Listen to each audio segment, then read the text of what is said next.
Yo, what's going on, man? It is your boy, baby, JoeNoJoseph, and I'm back at it again with another one, all right? Hey, listen, man, this video been popping up all over my recommended, okay? I've been seeing everybody checking it out. I'm like, damn, what's the hype about, man? I want to get into it, all right? So here I am, bringing this to you, man, okay? We got what pretending to be crazy looks like. This is gonna be scary, weird, all types of shit, but hey, make sure if there's any other JCS videos you want to see on the channel, you put the hoe down below, all right? I love you guys so much, man, and remember, we're live every day at twitch.tv/JoeNoJoseph. Pull up, man, we have a lot of fun. Let's get it.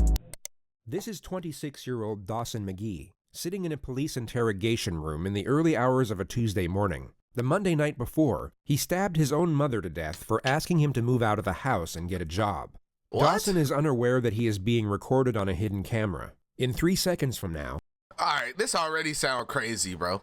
This already sound crazy. Bro said, no, I don't want to work.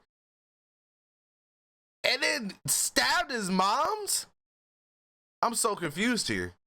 we're not going to talk about any type of racial things here, okay? We're not going to talk about it, but I'm just saying. He will hear the sound of the door being opened by a detective. And at that exact moment, you will see a remarkably noticeable switch in his demeanor. Q crazy? What the fuck? We've got something we want to talk to you about. Yo! We want to talk to you about what happened to your mom. What happened to my mom? Well, you tell me.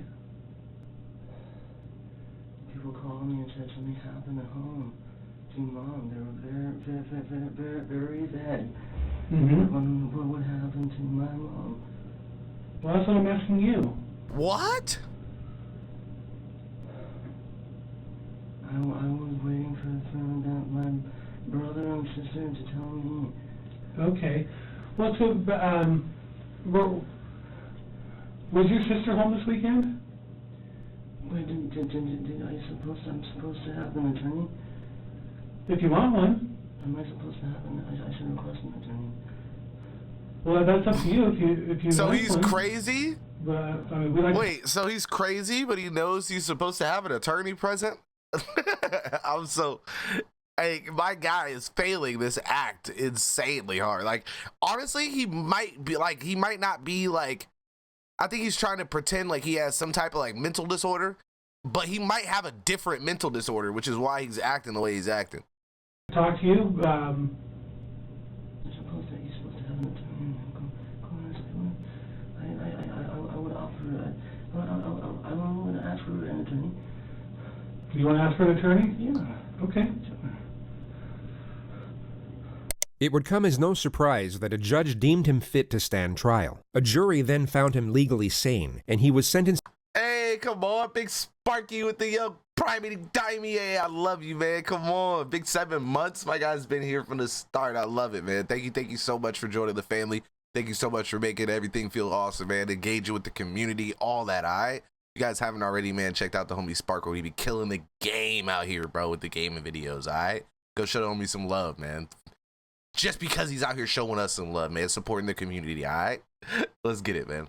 To life in prison for the murder of his mother, all of which was in spite of a continuous charade of mental illness similar to the one you see here. Dawson clearly believed that his passage through the legal system would somehow be easier if he were presumed insane, which is a naive yet somewhat common misconception that many suspects make when facing serious charges. They have this notion that a plea of insanity would either lower the severity of their punishment or liberate them from it altogether, that instead of being sent to prison, they would simply be released back into society, perhaps with a free psychotherapeutic program to attend on the weekends. I thought they just went to like one of those homes that like put you in like the electric chair and shit, and like they try to like do shock treatments on you and shit. Do they still have those, or is that only in the movie? Like, don't they have like insane asylums and shit? Like, I thought they had, like, I thought what happens, right, is like if you go to court and you plead insanity, and I said insanity, and you plead insanity or whatever, they would send you to like some type of like doctor or something where you would undergo like some type of evaluation. And then after you got the evaluation, they would decide if you were fit to stand trial or if you like were criminally insane or whatever. And then they would like send you to one of those insane asylums. Psychiatric. Oh my God. Can I talk today? Can I talk today? Hello? Hello, Mr. Carroll? You hear? Fucking Jesus. The psychiatric hospitals, man, it's a thing. It's gotta be a thing. This is, of course, a far cry from reality. In the United States, if you're found responsible for a serious offense, but also found not guilty of the crime by reason of insanity, you will be institutionalized at a high-security psychiatric facility. These institutions are without question some of the darkest and most disturbing places in the system. And if you're not actually suffering from the crippling effects of mental illness, living in this type of environment will be a mentally agonizing experience. The foresight of what occurs inside these units would make the majority wish to avoid them. But once you are in, it is very hard to get out, and you will have to serve the same, if not a greater amount of time than you would have had to serve at a regular prison. So to put it briefly, if you commit a serious offense and then pretend to be crazy in order to get away with it, your life from that point forward will be an extremely dark and uncomfortable existence, whether you manage to fool the system or not. But there is one benefit. How do you prove that you're healthy? Like, how do you get out of these facilities? Which is the elimination of capital punishment. The United States cannot execute someone deemed insane during the time of their offense, which is the only conceivable reason a defendant would cling to this narrative even after knowing what lies ahead should it succeed. And this happens to be a notion that ties in closely to the primary subject of this video. It will focus on one particular individual whose interrogation footage is so fraught with blatant trickery that most of the segments presented to you won't even need suggestive commentary. You can simply observe and judge for yourself whether you see authentic behavior or not. But before showing you what pretending to be crazy looks like, we'll briefly show you a genuine case of the criminally insane, or at least a far more convincing one. This is 18-year-old Jared Murray, a freshman at East Central University in Oklahoma. On a Wednesday evening in December, he asked fellow student Gennaro Sanchez for a ride to Walmart. Once they got there, Murray pulled out a handgun and made Gennaro drive to an isolated country road where he shot him twice in the head. He then attempted to hitchhike to Canada, but was soon apprehended. What about the savings, brother? I'm like, how you gonna trick me with a good time, my nigga? Like, that's crazy. We was about to go to Wally World? Yo, what the fuck? Apprehended by police on the side of the road. He immediately confessed to the crime once apprehended, and was then interrogated by the arresting officer. I went down to his dorm room and asked if I could Bro, he's smiling. Walmart in exchange for $20 gas money. So he took you to Walmart? Yes, sir. And did you both go in? No, we did not go in, sir. Okay, and why not? We pulled into the parking lot, then I pulled the weapon on him and demanded that he take me to Asher, Oklahoma, sir. Okay, and why did all of a sudden did you decide that you needed to go to Asher?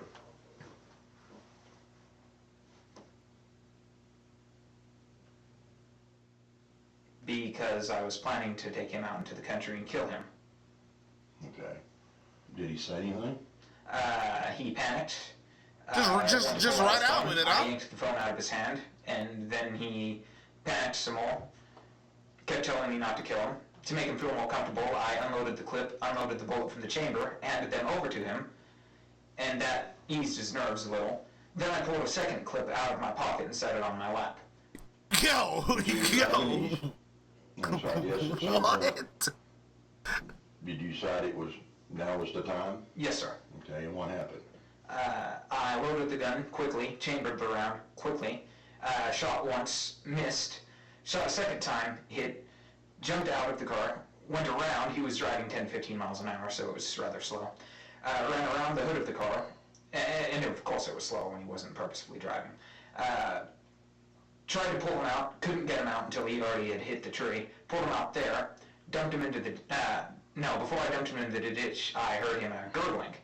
I'm not sure if that was a physiological or physical process after death, but I thought that he might have still lived through that somehow, because he was gurgling, so I shot him again and then shoved him down in the ditch. Yo, I'm not gonna lie. If I heard this statement, like, as the police officer, I'd be like, yo, this is way too, like, perfect. Like, I would be like, yo, hold on. I wouldn't have even thought he was crazy. I would have just been like, hey, yo, this gotta be fake. Like, somebody else had to do this. Why is he, like, telling it so perfectly? You know what I mean? But then again, the trench coat, he's like one of those dudes who be doing the, like, Vogue dances, you know? When they be like, you know what I'm talking about? And then they, like, fall. I don't know. I'm scared. He makes a half-hearted attempt to conceal the body with a handful of leaves and a stick. He then walks in the direction of the highway. Did you get back on the highway? Yes, sir. And which way did you go? North, sir. And what were your intentions?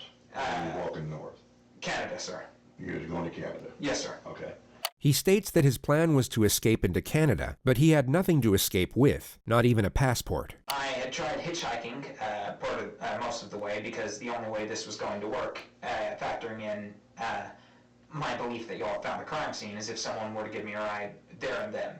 And then whenever your patrol car was pulling up behind me, I didn't know it was a patrol car. I stuck my thumb out and you was there for the rest.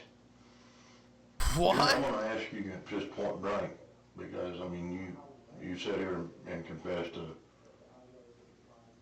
Pretty much everything. in my mind, and I think you might agree with me, just cold-bloodedly killed a young man tonight. Yes, sir. Or last night. Yes, sir. What the Ever killed fuck? anybody else? No, sir. You will now see the detective attempt to establish a motive for the crime. I guess I'm having a hard time understanding what you got out of it. Can you help me? I don't really get anything out of it. Do you feel any remorse? I'm sad that I got caught so quickly. Tell me why I should believe you that there just was going to be one person that was going to suffer from your consequences of killing. You have no reason to believe me, sir. I guess I'm just still having a real hard time understanding why. The detective fails to establish a solid motive for a further 2 minutes. I feel like I get it now, bro. I get it now. Like this is like legitimately like some crazy shit. Like the other dude was like doing like movie acting or like almost trying to act like he had like some type of like tic or like mental disorder or something like that. This motherfucker got everything. He got the whole damn psychology book. This nigga is fucked. Oh my God. The discussion eventually lands on the What's up, victim's status? long-term girlfriend. Yeah, the police officer is literally going. He's killing it. I mean, it's an open shut thing. Honestly, he's just now trying to establish the narrative for everything. You don't think she's going to be upset, heartbroken? I think she will be, sir. You can tell that he actually cares too about his job. No different, sir. Okay. I think you've been honest with me. I think you've told me just straight up, right out of the book, what happened. Yes, sir. But, you know, you've done a terrible thing tonight. Yes, sir. You killed a young man. Yes, sir. Just for the simple fact of, I guess pretty much this is safe for you. Yes, sir. And what do you think should happen to you? Death sentence, sir. And why do you think you deserve the death sentence? An eye for an eye, sir. Do you believe an eye for an eye? Yes, sir. Jared Murray was found not guilty by reason of insanity. He was committed to a high-security mental facility where he is to remain indefinitely. Anything to say for yourself today? No, ma'am. Any reason why you might have done this to this young man?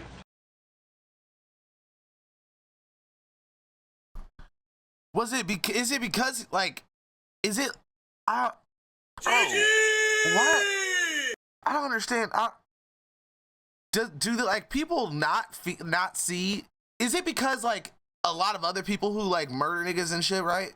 Is it because they like cry about it and shit and like show remorse eventually throughout the trial, that's why they like go to jail and end up like not being considered crazy? You know what I mean? Like this guy is like are they like so scared of him that they're like, yeah, we can't send this motherfucker to like a jail, like an actual jail. You know what I'm saying? Like I'm just so confused on how he's not guilty. I get it because you could clearly see something's definitely wrong with him.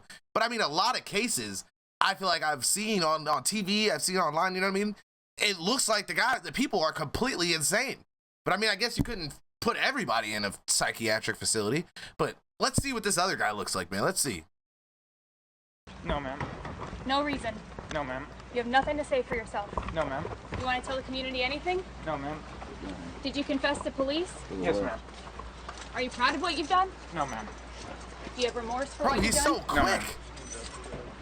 He appears completely void of human emotion. No regret, remorse, shame, nor fear. He had both taken a life and destroyed his own, yet seems indifferent to the circumstances.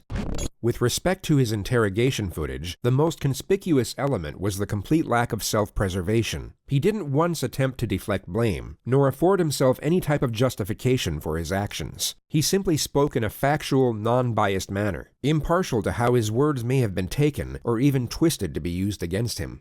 There was no calculated structure to his behavior whatsoever. So with this notion in mind, let's move on to the primary subject of this video. Wow, and then you see this guy like trying his hard, like he's asking for an attorney and all this stuff. Like, hold up, bro, hold up. Put your hands up a little bit. Have a seat. Put your feet up.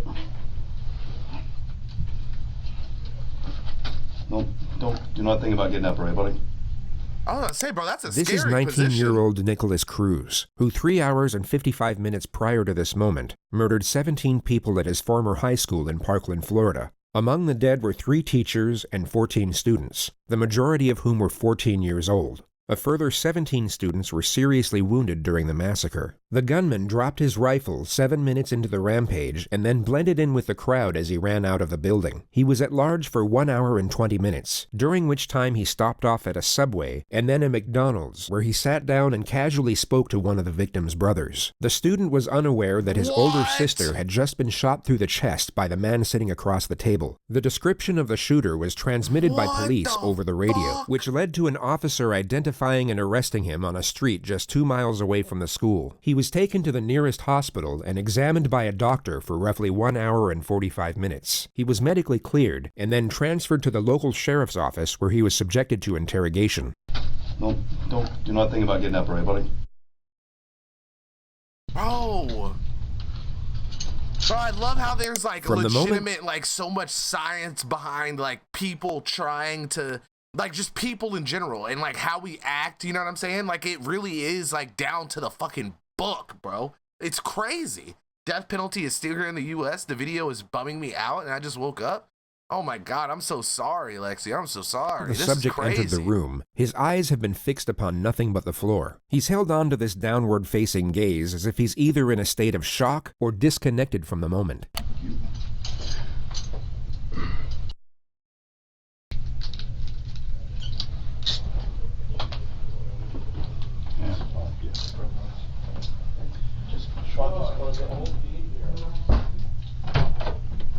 At the exact moment the door shuts, he lifts up his head to observe his surroundings. His behavior completely shifts once he believes no one is watching.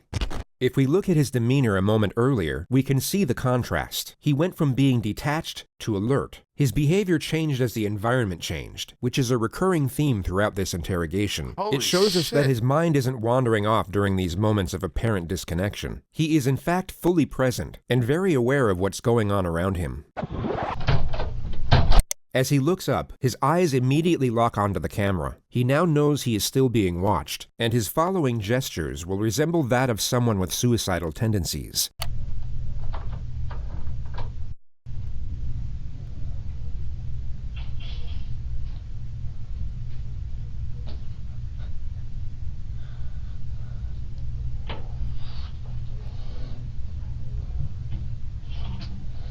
What?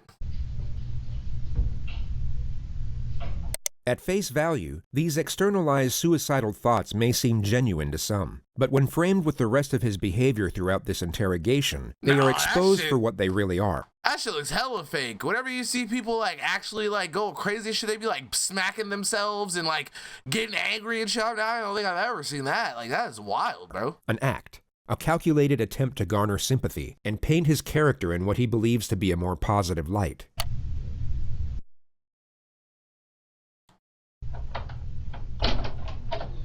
All right, how you doing, Nick? He literally just doesn't care. You That's all right? crazy. Gotta be able to speak so I can hear you. All right, I just need to ask you really your name and date of birth just to confirm I got it right, and then I'm gonna see you want a glass of water or something. What's your first name? This is a situation where the proof against the suspect is already conclusive. He is without question responsible for the crimes under investigation, making the pursuit of a confession not essential. The police know he did it, but they need to know why he did it, which would already require a complex strategy in order to obtain the correct information. But the suspect's first recorded statements upon his arrest have now made the procedure considerably more difficult. What's going on today, bro? The demons, man. Demons? Voices. Yeah, no problem. Voices.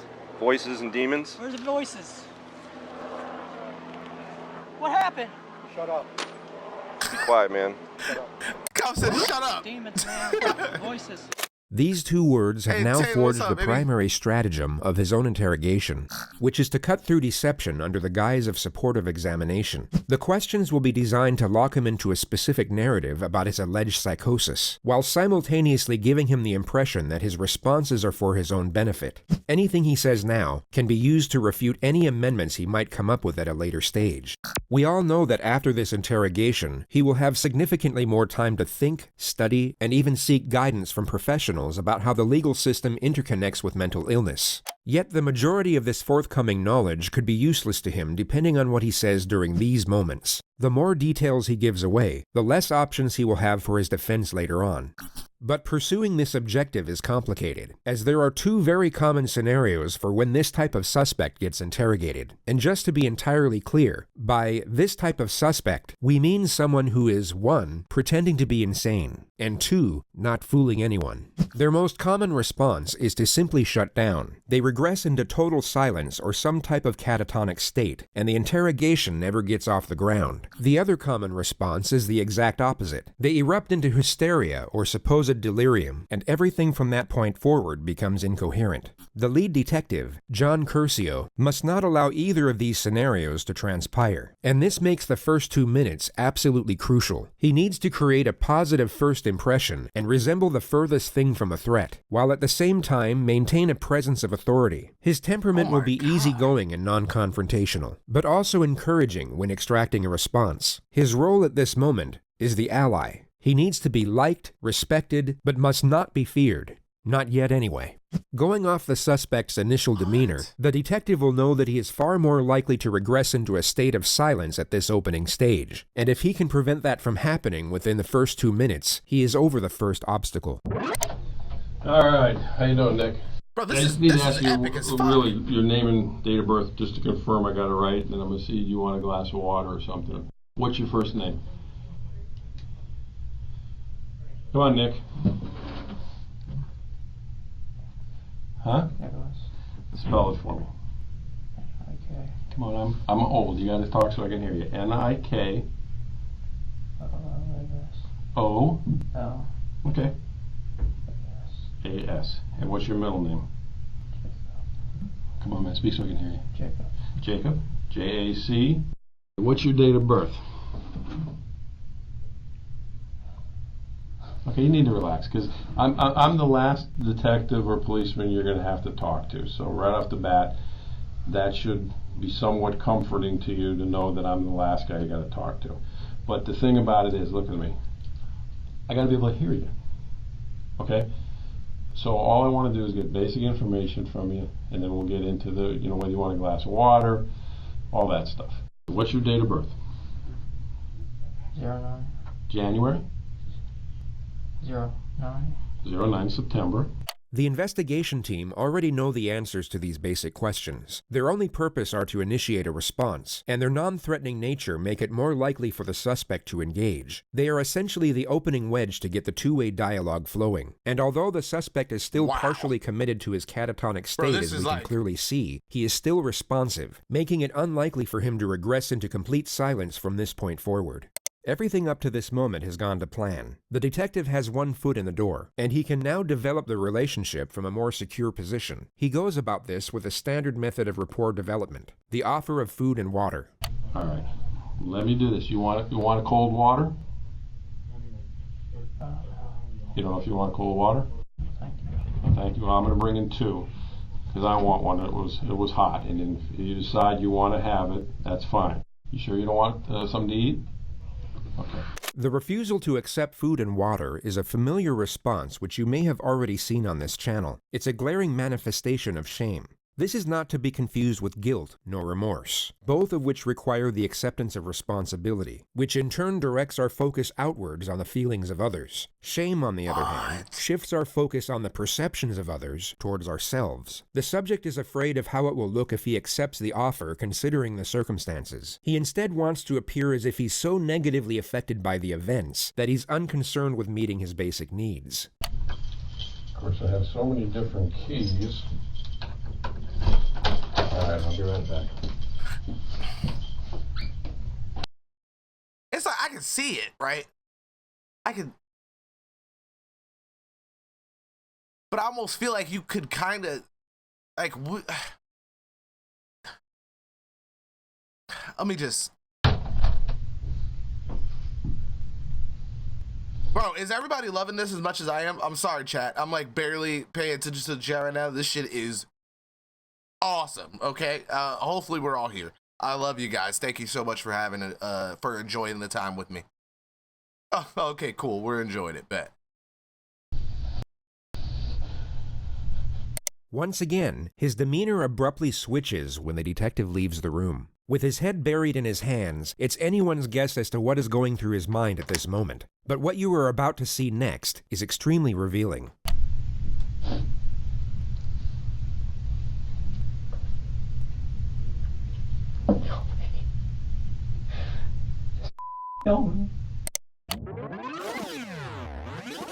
Cruz was a left-handed shooter. The surveillance at the school would confirm this, and if you pay close attention to the movements of his hands in the next moments, although very subtle, you can see that he's reimagining holding his weapon. But what's more telling is how his demeanor abruptly stops and then completely switches right before he looks in the direction of the camera. He goes from holding a rifle and beginning to smirk, to then pretending to cry and reverting back to his suicidal mannerisms. This all occurs in under 4 seconds.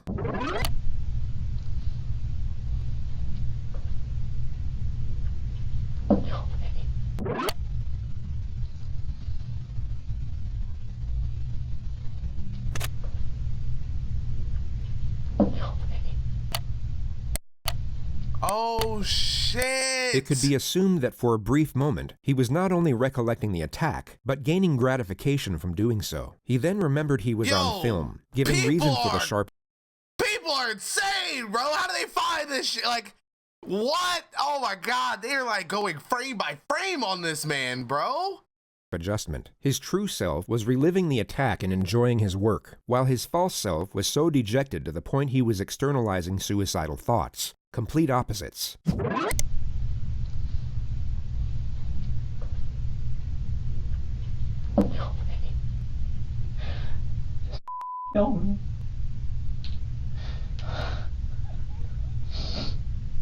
His next calculated charade is one of self-harm. He first bites himself without drawing blood, or leaving any marks that were visible in his jail intake photographs.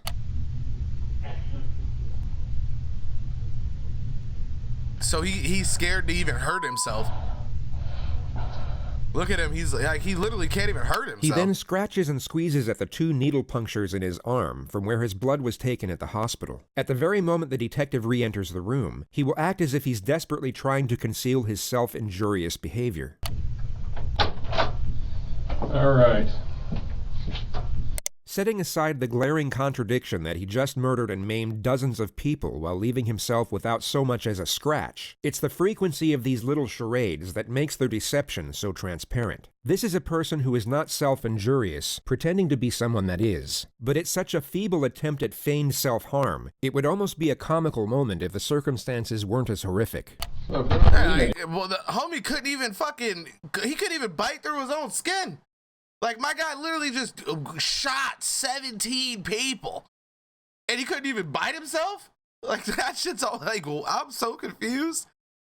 Or you want them off, we can pull them off. I'll get you a garbage can. You want them off? Just put them on the... Throw them on the floor in the corner. Alright, this one is mine, because I already opened it. This one's yours in case you change your mind. The next 4 minutes are the extremely tedious process of getting the subject to engage further through basic questions. The topic of his phone will now be brought up. What about your phone? Do you have a phone? I lost it. When did you lose it?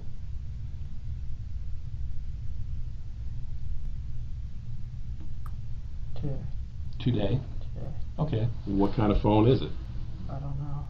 Why is he whispering? Is it a flip top, an iPhone, a Samsung? This nigga say a flip top? It's a phone. What's the number? I can't remember. Okay.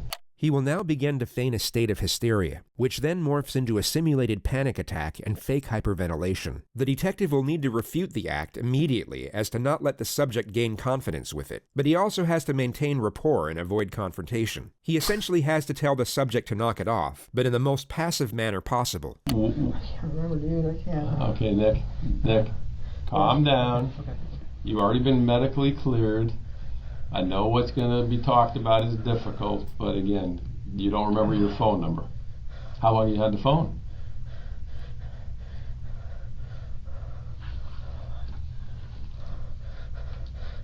How long have you had the phone? Nick, the doctor's already looked at you. Okay. Okay, you're fine. You're not having any problems at the moment, and you're perfectly fine. So calm your breathing down, all right? And I want to believe certain things that you're going to tell me.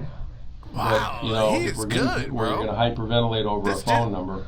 This detective is good. Okay. All right. All right. So what's your phone number? Huh? 954. Okay, 954. The manic episode is somewhat curbed, but the subject is still clearly committed to it. 954-821. 2007. 2007. No. 1007. 1007. And again, going back to what kind it is. Do you know if it's an iPhone, a Samsung? I don't know. How long have you had it? Every kid knows what the phone is, man. I got kids your age. Ever since my mother died. I know, I heard about that. That's what I was going to talk about next. This is a turning point. Cruz's adoptive mother had indeed passed away the year prior from pneumonia. The topic is sympathetic towards himself, and it seems to have stopped the feigned hysteria in its tracks. Compared to his neurotic behavior in the minutes leading up to this He's not breathing hard no more or nothing. moment, he all of a sudden appears calm. He is clearly receptive, and thus responsive, to the cue of compassion when it's directed at himself. The detective recognizes this, and although he said he would talk about the subject's mother next, he instead focuses on it immediately to keep him engaged. All right. So, but you had, since your mom died, how long has your mom passed? I can't remember, I think. Okay. This year or last year? November. November? Okay. Okay, when your mom passed, were you living with her? Yes. Okay, what city was that? Parkland. Parkland? The subject drops the act and becomes more engaged in the conversation. The detective inquires further about his mother for roughly 3 minutes before shifting the discussion. It focuses mainly on the subject's background, and he first declares that he was depressed for the majority of his childhood. He then reveals his history of drug use, which consists of marijuana and Xanax. After that, he claims to have attempted suicide by alcohol poisoning 2 years ago, but in his own words, was able to sleep it off. He then states that he was employed at the Dollar Tree for the last 2 years. He literally sounds like a bitch. Like, that's what I'm getting right now. I'm getting that this nigga is a whole bitch. The cop probably got that vibe too. That's why they were like, yeah, we just need to, okay. It's crazy how evident it is, bro. Like how easy it is. Like I can't even necessarily say easy because they probably had to go through this footage mad times, but how simple it is, bro, to pretty much see how fake these people are, bro. Like this is insane. Years working as a cashier. So you've been able to hold down a job for 2 years. That's pretty good, right? Yes. Other than Dollar Tree, where else did you ever work? Lawn mowing. What? Lawn mowing. Lawn mowing? Oh, okay. All right. When you tried to kill yourself with alcohol, your mom was still alive. What were you depressed about back then? Loneliness. Loneliness? Loneliness. Friends? No friends? Or what kind of loneliness? I mean, everybody gets lonely. Solitude. Solitude? You don't have a lot of friends? No. Okay. Today, when I say today, starting from last night when you went to bed to this morning, did you do any kind of drugs at all? Any Xanax, any marijuana, anything like that? No? Okay. The subject reveals that he has a biological brother whom he was adopted with. He then claims to have been making $1,200 a month at the Dollar Tree. The discussion now lands on what his aspirations were. When you weren't depressed, what did you want to be when you got out of school? Ranger. A ranger, an Army Ranger? Did you ever apply, fill out any paperwork to try to go to the Army? I took the ASVAB, failed. Okay, why'd you fail? Ow! Because I'm stupid. You what? I'm stupid. You're stupid? Yeah, I didn't even know you could fail the ASVAB. I thought that was, I'm pretty sure that's not a pass or fail test. Okay, were you going to take it again? I was afraid to take it. Okay, but you had aspirations to do something with your life. You wanted to be that's a hell of a thing to want to be an Army Ranger. The discussion moves on to the subject's gun collection, which continues for roughly 4.5 minutes. The attack on the school is yet to be mentioned, but the last gun to now be discussed was his choice of weapon to commit the massacre. What made you choose out of all the guns to want to buy an AR-15? Cool looking. Cool looking? Okay. Now when you bought it, I mean, it was a legitimate purchase. They gave you a receipt and everything, right? So you bought it legally, right? Did you fill out those forms and everything? Okay, you remember those forms? Okay. The detective now shifts the topic onto his former high school, the same place he carried out the attack. Now, 3 years ago when you went to Douglas, and obviously you stopped going there, why'd you stop going there? My depression worsened. Your depression worsened? And what was going on? Like, homies could have got a mall. Like, they could have picked a mall or anything, right, ass man? It's crazy, bro. Hey, shout outs to the homie Sparkle, man. Killing the game. I'm loving the consistency, too. My boy's been going crazy. Did you just stop school on your own, or did some incident happen where... Yes, some incident. Well, what was the incident that happened? Fought a kid. You fought a kid? You remember the kid's name? Ian. Ian. And did you guys both get in trouble for the fight, or? Yeah. Okay. Well, what did they do? Suspend you? They suspended me. Okay. And what happened from there? After you got suspended, you go back to school? Yeah. Okay. So my citizen can shout out to school because the other boy didn't get in trouble? What the hell? Felt embarrassed. You felt embarrassed because you got suspended, or you felt embarrassed because of why? Because of the fight. Okay. Well, what was embarrassing about the fight? What were you guys fighting over? A girl. A girl? Well, what was embarrassing about it? I mean, did Ian get the better of you? Was that what was embarrassing, or he got the better of you? Okay. He has just provided the state with a solid argument for a motive. Establishing a reason for an offense is critical when dealing with claims of insanity. It can not only indicate premeditation, but also calculated malice in connection to the crime, something considered absent in the mind of the criminally insane. He also asserts that he was lonely and depressed while attending the school, all of which can reinforce the argument that he was exacting revenge upon the community in which he felt ostracized. Oh my God. All right, so you go back to school. So my guy was bullied into shooting up the school. Bro, this detective is amazing. He just picked this man apart in 40 minutes. He just figured out, okay, cool, this dude's faking. Like, oh my God. Cool. What ends up happening? You just stop going to school out there, or you got into more problems? Where they Got into more problems. What was the more problems? Failing class. Okay. Not going to school. Okay. And this was all while your mom was still alive? Yeah. Okay. Did there come a point in time where you just stopped going there, or they expelled you? Or I just stopped going and then transferred me. They transferred you? When they transferred you, was that upsetting to you? Yeah. Okay. As we know, the suspect has made the claim about hearing a voice which he labeled the demon. The detective will now attempt to get a detailed narrative of these perceptual disturbances. He will do so by asking a series of open-ended questions and then continuous follow-up questions thereafter. This will lock him into specific claims about what he was hearing. The more information he gives away, the less he will be able to amend later on. And the more questions that are posed, the more likely he is to make contradictions that can be used against him. The suspect believes this is some type of clinical evaluation for the sake of his own well-being, and this misconception will become glaringly apparent later on. He, at this moment, is oblivious to the fact he is giving information away that will be used to cut through his own defense in years to come. You go to the hospital, the doctors clear you, and you're talking about demons. What are the demons?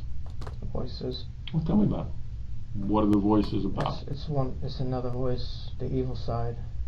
Okay. And how long has that voice been going on? Years. Did you ever tell anybody about the voice? Never? And what does the voice say to you? Burn, kill, destroy. Okay, burn, kill, destroy what? Anything. Okay, but have you ever burned, killed, or destroyed anything? What have you burned, killed, or destroyed? Burned, just fire. Set fire. To what? In a pit. Fire. Oh, a fire pit. Okay, well, I mean, the voice told you to burn something, you built a fire in a fire pit. What's destructive about that? That's what fire pits are made for. What else does the voice tell you to? This dude, bro, oh my god, it is literally all just falling the fuck apart right now. All of it is falling apart. Kill animals. Okay, have you ever killed animals? Yes. What kind of animals? Birds. Birds? Wild birds or people's Birds. pets? How do you kill them? Birds. How do you kill them? Wait for them, kill them. Oh, can't catch them, so how are you waiting for them? Out in the grass. Wait for a bird to come up. There's no way, man. I'm a bird lover. There's no way. You can't catch a bird, Holmes. No, I mean like... with a pellet gun? Oh, okay. Where's your pellet gun? It broke. Okay. Alright, so the voices tell you Nah, bro, I don't even think he was actually killing animals, bro. Daz, I'm pretty sure this sounds like a complete lie. I think the first time he ever actually shot anything real was legitimately when he went to the school and started shooting shit up. Because he couldn't even describe, like, the scene on how he actually did, like, how he actually hunted the birds. Like, he couldn't describe it at all. He's literally lost, like, trying to think of all of this on the spot. Herd animals and start fires in the fire pit. When was the last time you heard the voice? Yesterday. What time was it yesterday? It was at night. Okay. And where were you at? Work. You're at work? So you're at Dollar Tree. And what's the voice telling you? Hurt people. To hurt people. Hurt people at Dollar Tree? Or hurt people? Hurt people in general. Okay. Doesn't say specifically who? Alright. Can you tell how old the voice is? My age. Okay. Do you have a good voice too, or just a bad voice? Is there a voice inside you that says, do good things? Can't be. The detective will now start getting confrontational, and the subject's behavior will shift once more in response. You will see him get defensive as he attempts to protect his narrative, and his responses will become much faster. He will even cut the detective off multiple times. Keep in mind that he was barely saying anything at the start of this interrogation. No? So it's bad. Can't be. You held down a job for 2 years. If you were doing things bad, you wouldn't be able to hold the job down for 2 years, right? Okay. Yeah, he just... It's me and then my bad side. I understand. Everybody's got a quote good and bad side. There's people... No, it's a voice. The voice is in here. And it's me. Just regular me. Just trying to be a good person. Okay. Set aside his contradicting behavior for a moment and focus solely on his storyline. In his ideal scenario, we are to believe that he was battling these supposed voices and, in his own words, trying to be a good person. Yet he was unable to reveal or seek help for this internal struggle until the very moment of his arrest. It was quite literally the second he was confronted with his comeuppance that his supposed demons came to light. Now that he is in custody, with the atrocities already committed, he is somehow able to maintain control over the force that was previously keeping him silent. But a deleted video that would later be extracted from his phone would tell a very different story. Hello, my name is Nick, and I'm going to be the next school shooter of 2018. My goal is at least 20 people with an AR-15 and a couple tracer rounds. I think I can get it done. Location is Stone Douglas in Parkland, Florida. It's going to be a big event. And when you see me on the news, you'll all know who I am. There are no signs of perception. Oh, so he literally he wants to be popping. Like, that was like, he saw this shit as like glory almost. Like, it almost sucks, bro, because you know that he's not like the, like literally like the insane, criminally insane, but there's definitely something mentally going on. Like, Alexis, I know exactly what you mean too, yo. Like, it just sucks, bro, because you know that he's literally like, there's something in there that there's like a little screw that's just loose as fuck. Okay, and my guy needs some help, but he's almost hit a point now to where literally there's like no return. You know what I'm saying? And I'm scared for the guy, man. This is crazy. It sucks. I'm scared for him, but then also I don't care for him at all just because of what he did, bro. Perceptual disturbances. There is no anguish, doubt, hesitation, or uncertainty when announcing his intentions. By his own narrative, he claims to have continuously fought against the evil intentions of the voice. Yet, from a visual standpoint, there is no conflict in this video whatsoever. Yeah, it literally seems like he just filmed a YouTube video, bro. No cap status. It's me and then my bad side. I understand. Everybody's got a quote good and bad side. There's people. No, it's a voice. The voice is in here, and that is me, just trying to be a good person. Okay. But obviously, again, when you say it's a voice, it's you. It's all you. The voice is you as well. Yeah. The voice didn't force you to do anything, right? No, the voice did. It's two voices. There's one half that's the good and then the bad. Yeah. His rapidly interchanging behavior has now gone from catatonic to manic to hallucinatory to now highly attentive and cautious. Okay, well, the voice tells me to go to lunch and not pay for my meal, but I pay for my meal because I know that's the right thing to do, right? Okay, let's talk about it. Did the voice didn't tell you to take Uber, right? Yes, it did. It did? Yes. The voice said take Uber. Yes. Did the voice is in me. You're the voice. No, in here. Okay, it's in your head. Yes. What is it, a male voice or a female voice? Male. Male? The subject was beginning to panic, but the detective dials it in for the time being and switches the discussion back to more trivial matters. It seems that he wants to consult with the investigators outside before maximizing the pressure, and he reestablishes a certain level of trust before leaving the room. Let me go. I'm going to go back and see what everybody's doing as far as what they need me to do. You're not a psychologist or anything? Or? No, I'm not. I'm a 59-year-old man who's raised 3 children, so I guess that makes me somewhat of a psychologist. Think you can give me a psychologist here? I can certainly ask. Okay. Have you ever seen a psychologist before? No. Okay.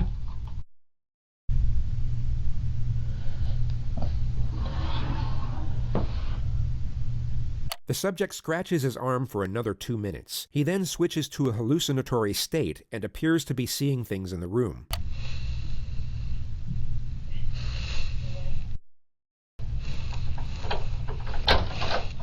All right. Got some stuff here.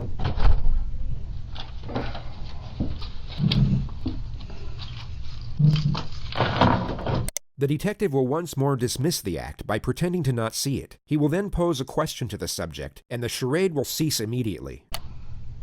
Do with the water. Well, you put it back over here. You definitely don't want the water, huh? It's very interesting to observe his facial expressions at the exact moments he abandons fake behavior.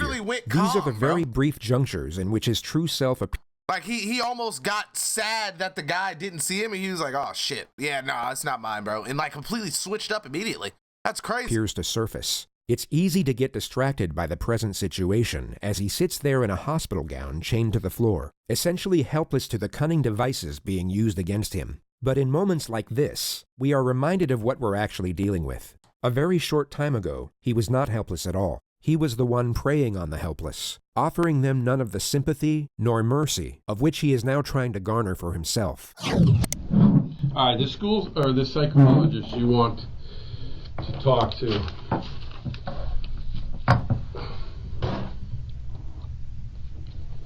Obviously, I would have to tell him what you want to talk to him about. So, what exactly what do you want me to ask him, or why do you want to talk to a psychologist? Find out what's wrong with me. Well, what do you think's wrong with you? I don't know.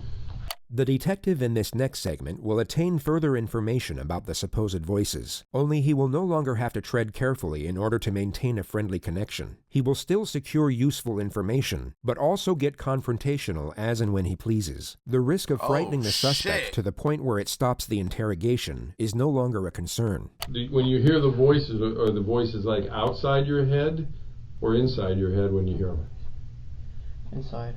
Okay, so it's not like you don't hear a voice from that corner talking to you. It's inside your head. And is it always the same voice, or is it only one voice? One voice, same. And you said it's a man's voice? He said it was two voices. He said it was two voices earlier. Anybody you've ever met? Anybody you ever seen on TV? Can you tell, like, by an accent? Is it what kind of, is it an old man, young man, white man, black? Young man? About the same age as you think? But it's only one voice you ever hear, right? Yes. Do you hear the voice? Damn, it hasn't even been 30 minutes and he already forgot his lie. When you're in bed at night sleeping? Yes. Do you ever see anything with the voice? Like some people say, oh, I see a person sitting in the corner. You don't see anybody sitting over there, do you? It's just me and you, right? All right. Do you always obey what the voice tells you to do? I try not to. Okay. Well, what? On any given week, how many times do you think you hear the voice? All the time? Once every day. Once every day? Morning, afternoon, night? Always the same time? Usually in the afternoon. About what time? No, it's geeking me because my guy is literally making him just backtrack on everything that he said earlier. Like, he has no case. Like, even if he gets out of this and gets like a psychiatrist to believe it, there's no way that the cops can't lay down all this evidence and they believe, like, this is insane, bro. This is insane. I didn't even know that they got people like this. Like, they broke it down like this. This is fucking amazing. This would be good TV. This would be amazing TV. 11 to 12. Why do you think it's those hours? I don't know. It's always around lunchtime? Now, you talked about demons, and then you talk about the voice. Yeah, that's the demon. The voice is the demon. The voice is the demon. So there's not the person, whoever it is. Does it have a name? No name. Does it ever say, hey, my name's Nick? Does it use your name or use somebody else's name? Just a voice with no name. Just a voice with no name telling me what to do. Did the voice tell you to buy that AR-15? Yes. Did it tell you, hey, buy that gun, it looks cool? Did the AR-15 get picked out because it was similar to the gun that an Army Ranger would carry? No, it's because of the voice. What do you think if he was like, didn't buy he was like, oh, I almost got him. I almost got him. Too expensive. What do you think the voice would have done? Damn. Did you stop talking to you? No, tell me to hurt myself. How would you hurt yourself? Cut. You're a cutter? I'm a cutter. All right. When was the last time you cut yourself? Earlier. Earlier when? When I was fishing. Earlier today or early? Earlier today. Where were you fishing at today? at a lake. Okay, before the school shooting? Yes. What did you cut yourself with? Knife. Those little scratches on your arms? Let me look at them. Come on, man. I get worse scratches weeding my flower bed than that. You weren't trying to hurt yourself. Yes, I was. It wasn't sharp enough. Wasn't sharp enough? No. How many knives do you own? 4, 5 How long have you been cutting yourself? years. Years? You ever cut yourself where you had to go to the hospital and get stitches? Holy shit, this dude is... What? When you cut yourself, it's because the voice just told you to cut yourself. And if you didn't talk or you didn't listen to the voice, then you were going to be alone because your voice was your only friend. That's kind of what you're saying. Even though you have a biological brother. Since me and you have been talking, have you heard the voices? What's it said? Saying to cut yourself. For you to cut yourself. Does the voice like me? Huh? Does the voice like me? He doesn't trust you. Why doesn't he trust me? I'm pretty relaxed, ain't I? I'm trying to figure that out too. Well, what doesn't he like about me? I mean, I'm kind of grinning because I want to know what the voice's problem is with me. What doesn't he like about me? I treated you fairly. I've given you water. I talked nice to you. You know. This the I'm confrontational too nice. point. Yeah. How many times has the voice talked to you while we've been in the room here together? A lot. Has the voice said jump out of the chair and do anything bad to that policeman? Saying kill yourself now. I don't really believe there is a voice, to be honest with you. Voice. No, I don't think there is. I'm telling you the truth. There is. No. I mean, I feel you probably want to kill yourself because of what happened, but... No, the voice is telling me to kill myself. Okay, but the voice is telling you that the AR-15s is... You like guns, man. You want to be a ranger. You like guns. It's all right. There's cops like that. There's cops who got 50 million guns. You didn't buy guns because the voice said, hey, today I like Mossbergs, tomorrow I like AR-15s. You like guns. Can you call the psychologist?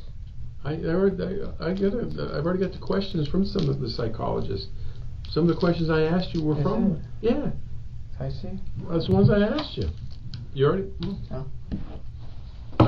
The questions were obviously from the investigation team and not a psychologist, but the suspect doesn't know this, and it's fascinating to observe his reaction when he sees the questions are not sympathetic in nature. He perhaps thought a psychotherapist would be asking him about his feelings and affording him some type of reassurance after he committed mass murder, and he becomes very unsettled once he realizes the procedure won't be quite as sympathetic. Voices. Are the inside or outside of your head? What do the voices say? These are all questions I asked you.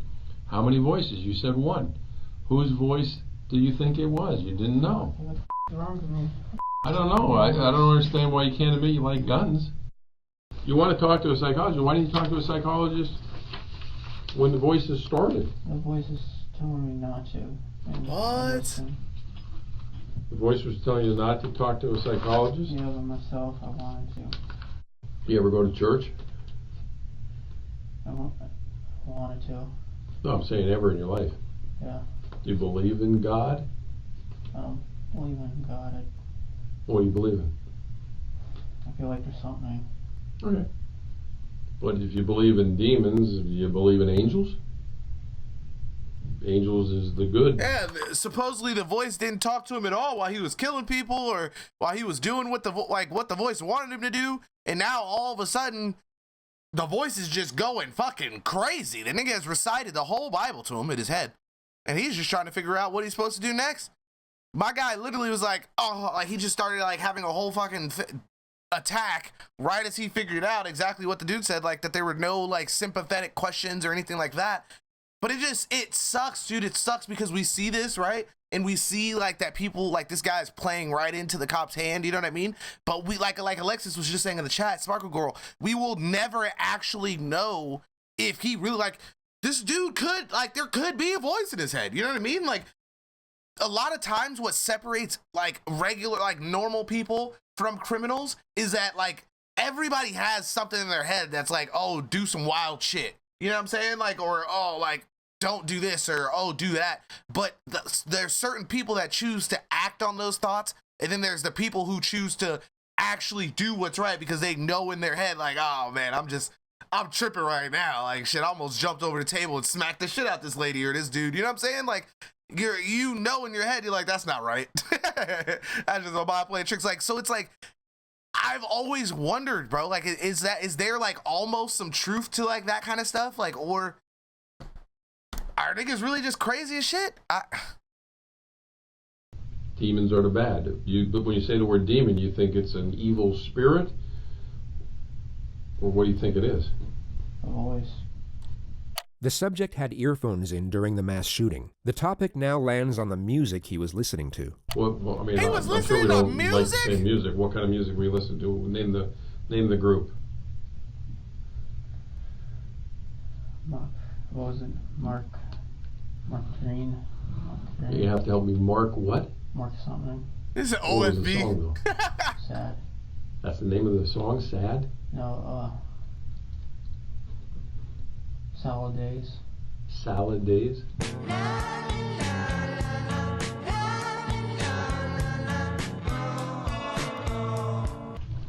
Bro, how do you listen to... What else?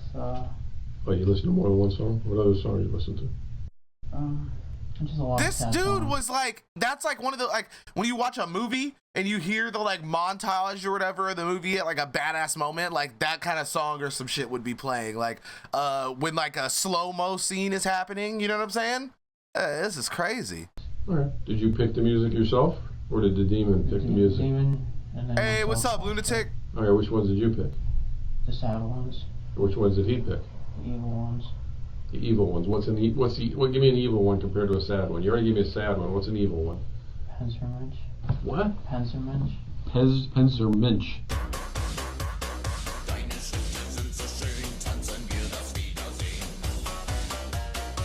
And what does that say? I don't know. I mean, there's no lyrics to it? Oh, no. Oh, well, there is lyrics, but I don't know what it means. But is it in English? No. What language is it? Bro, what is this dude's killing playlist? I am so confused.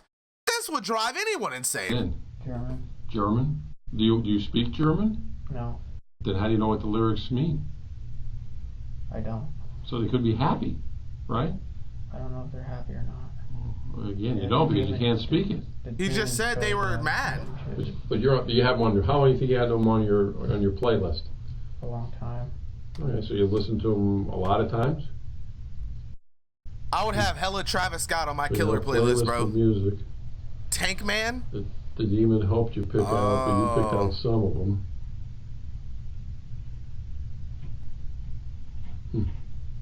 Hey, thank you, Altoid. I'm good though, baby. I'm just having a tough time understanding this demon thing. I know. Nobody understands. Well, the Xanax you were talking to me about earlier, where'd you get the Xanax? On the street or? On the streets. So you used to buy that? Other than Xanax and marijuana, what other drugs you never tried? Vodka? PCP? Cocaine? Heroin?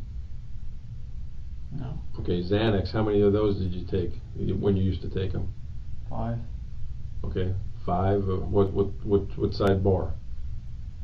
How big? What color was it? Half, sometimes full. Okay, what color? They all white? Now we're getting into But that was off the street. the real Did conversation it help here. you sleep? It made me drowsy. Okay. Did it make the demon go away? Yeah.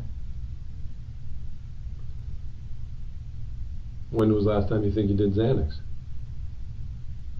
A long time. So if the Xanax helps you get the demons away, Hey, thanks, Jack. We'll hop on that as soon as this is over. marijuana does better. When was the last time you smoked marijuana? Last week. Last week?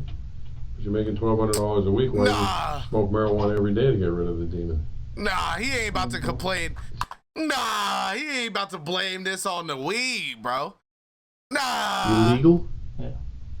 It's illegal. It was illegal whether you do it once a week or once every 5 minutes. So why didn't you choose to get rid of the demon by doing it? Anytime you heard the demon, just light up a blunt. mean, you had the money, man. Because I knew it was a legal one. I didn't want to do wrong, but he wanted to do wrong. Okay. So the demon wanted you to do wrong, but then your good side didn't want to do wrong by smoking marijuana?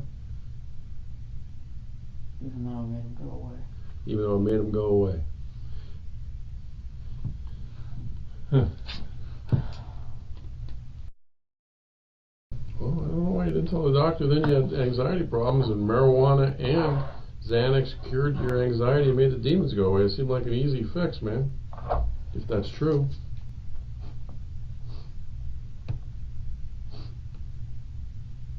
You sure you didn't like the demon voice?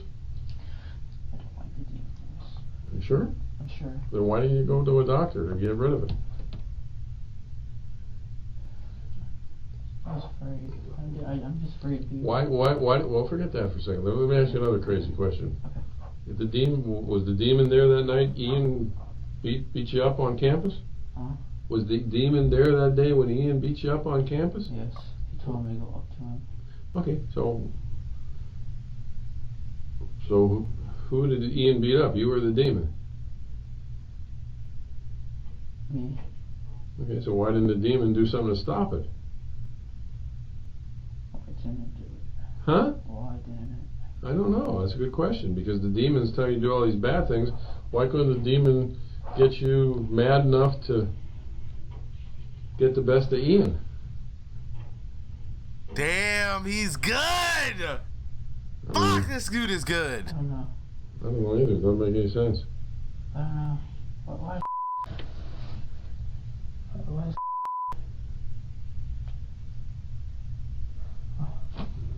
I don't know. The demon's this I don't know why. all-powerful thing that tells you to do bad things and you're afraid of it. Why didn't the demon just take over right then when Ian was getting the best of you and get the best of Ian?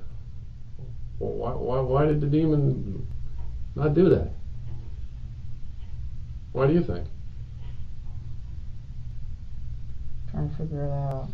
I don't know. I can't figure it out either, because I don't think the demon exists. Can I think? I don't think it exists. No, like. I think that go ahead, bud. Am I able to like think to myself about it? Yeah, sure. That's all I'm asking. Hey, you can think all you want. No, I'm just thinking about the demon. Alright. Well, you want me, I'll leave you to think for a while and I'll come back and talk to you. I personally, I think you're using the demon as an excuse. I'm not. I promise. You could have stopped the demon by getting a prescription for marijuana. You could have stopped the demon by getting a prescription for Xanax. You could have stopped the demon by illegally doing marijuana, which you were doing anyway. You could have stopped the demon by doing Xanax illegally, which you were doing anyway. You could have stopped the demon anytime you want. You didn't want to stop the demon. The subject seems to be coming to the realization that he's not going to be treated as a victim. As he begins to meet this reality, you will notice him exhibit signs of fear. You will then see him attempt to escape the confrontation by feigning a state of psychosis once more. The detective will recognize this, but this time will not afford reassurance. He will instead apply further condemnation, and a visibly frightening realization will engulf the suspect from that point forward. It's essentially the very beginning of retribution. The detective introduces him to the rest of his life at this moment.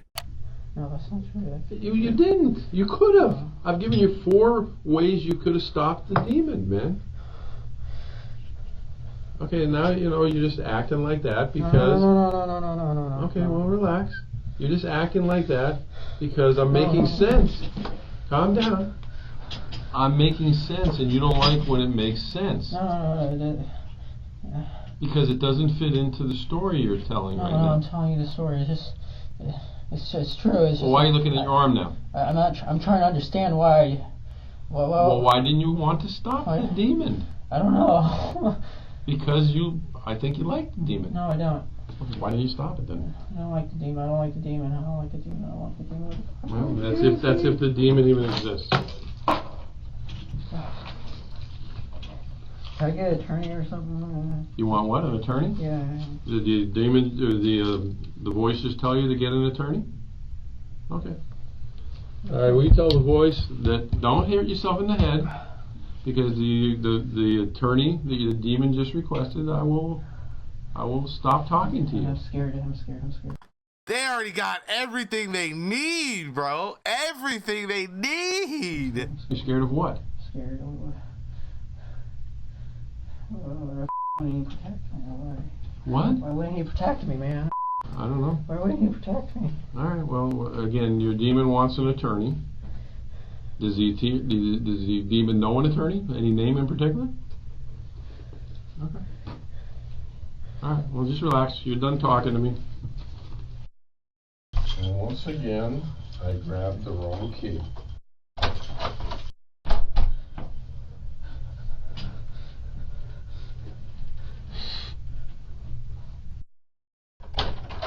Alright, do me a favor. Stay seated. Put your hands, kind of sit forward in your chair. I'm going to put handcuffs behind you. Since you keep talking about hurting yourself. Hold on.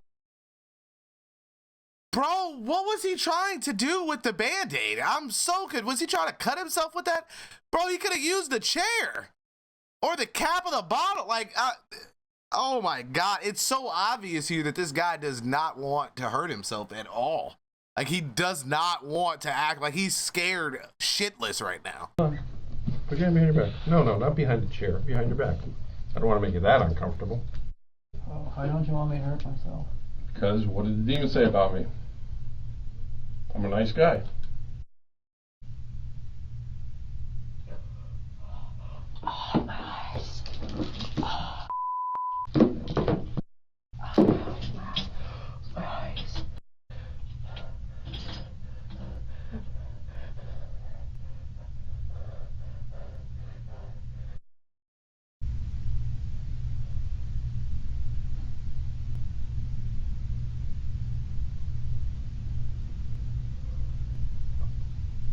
My nigga even yawned. Nicholas Cruz was taken to the Broward County Jail, where he remains in isolation to this day. His trial date is yet to be scheduled. The 20-year-old has been held without bond since last year's mass shooting that left 17 people dead. His attorney said he would plead guilty in damn, the prison classes definitely got him looking crazy now. exchange for a life sentence, but prosecutors rejected that offer and are seeking the death penalty. Oh my God. Fuck, I love it.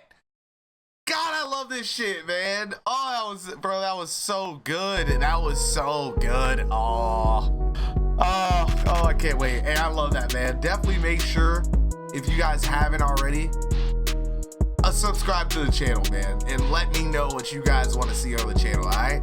I love you guys so much. Big P.